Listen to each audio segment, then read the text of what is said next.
प्रेरणास्पद कथाएं YouTube channel पर मैं धनंजय जैन आप सभी का हार्दिक अभिवादन करता हूं। छोटी सी कहानी डीजे की जुबानी।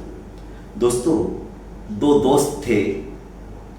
एक समुद्री यात्रा में हमेशा अपनी नौका लेकर एक देश से दूसरे देश में व्यापार किया करता था। दूसरा दोस्त किराना व्यापारी था। वो ज़्यादातर अपने ही शहर में रहता था। पर किराना व्यापारी हमेशा अपने दोस्त को कहता था कि दोस्त, तुम समुद्री यात्रा निरंतर करते रहते हो और अब तुम्हारी नाव पुरानी हो चुकी है, तुम तैरना तो सीख लो।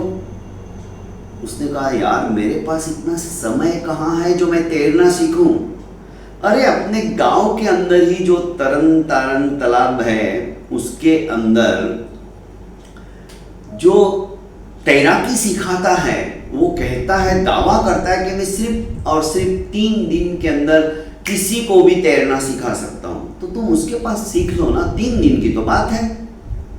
दोस्त, तुम भी कितने भोले हो। 3 दिन में मैं 3 लाख का व्यापार कर सकता हूं। तुम तो जानते हो लाखों करोड़ों रुपए मेरे इधर की उधर हो जाते हैं। मेरे पास 1 मिनट का समय नहीं है और तुम 3 दिन की बात करते हो। कोई दूसरा उपाय हो तो बताओ, फिर कभी समय मिला तो मैं जरूर सीख लूंगा।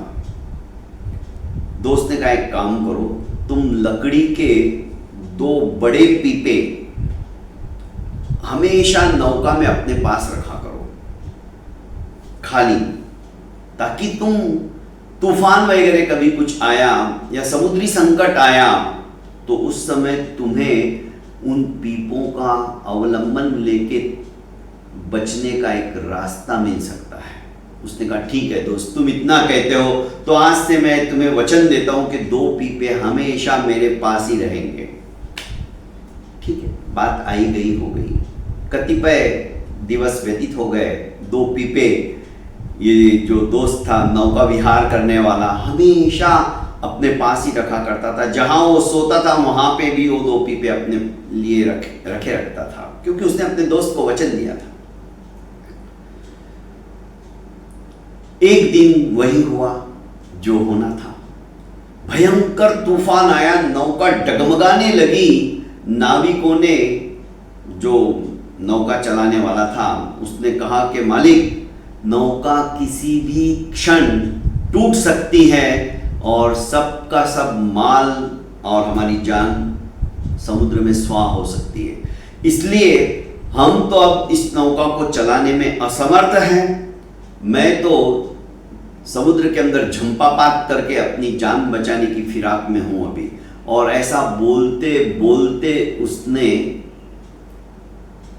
झंपापात कर दिया, क्योंकि वो तैरना जानता था। दूसरे भी जितने सहकर्मी थे उन्होंने भी एक एक करके सेठ को कहा कि सेठ हम तो जाते। सेठ ने कहा, मेरे वो 2 पीपे कहाँ हैं? सेठ, आप जहां सोते हो वहीं पे है।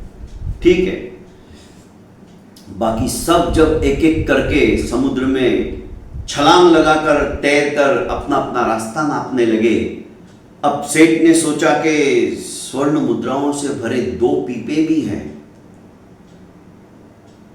और खाली 2 पीपे, मैं क्या करूं?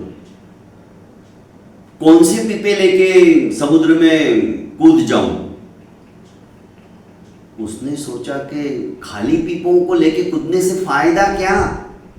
कम से कम स्वर्ण मुद्राओं से भरे पीपे को लेकर कूदूंगा तो ये काम तो आएगी, दूसरी बार व्यापार कर सकता हूं।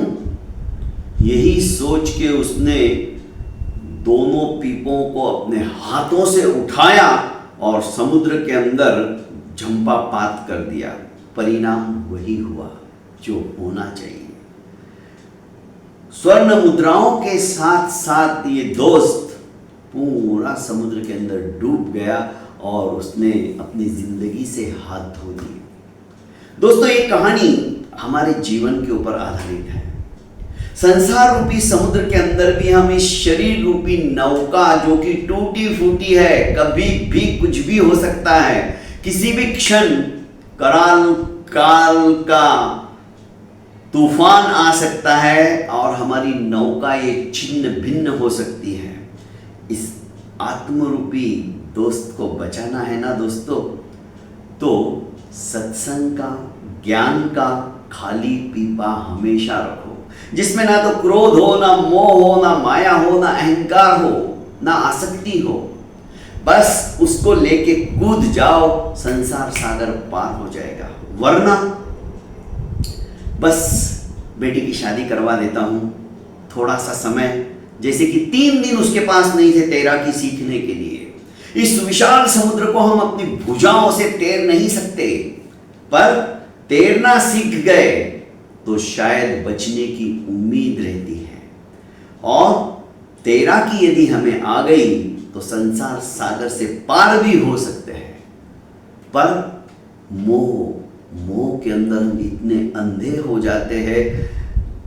बस हम कभी सत्संग के माध्यम से गुरुदेव हमें कहते हैं कि भाई अब तो संभल जाओ, अब तो तुम 60 के ऊपर हो चुके हो, ये नौका कभी भी छिन्न भिन्न हो सकती है, टूट सकती है। पर हम कहते हैं नहीं, बस बेटे की शादी हो जाने दो, फिर तो मैं फ्री हो जाऊंगा। पहले व्यापार में लगे रहे, फिर बच्चों में लगे रहे, बच्चों की शादी होगी तो बस बच्चे को बच्चा होने वाला है, और पूरी जिंदगी हम इसी तरह से व्यतीत कर देते हैं। संसार सागर से तैरना है दोस्तों, तो बस आत्मरूपी उस पीपे को रीता रखो, खाली रखो। बहुत बहुत धन्यवाद। ताकि उसमें बैठकर हम आराम से भवसागर को पार कर सकते हैं। प्रणाम।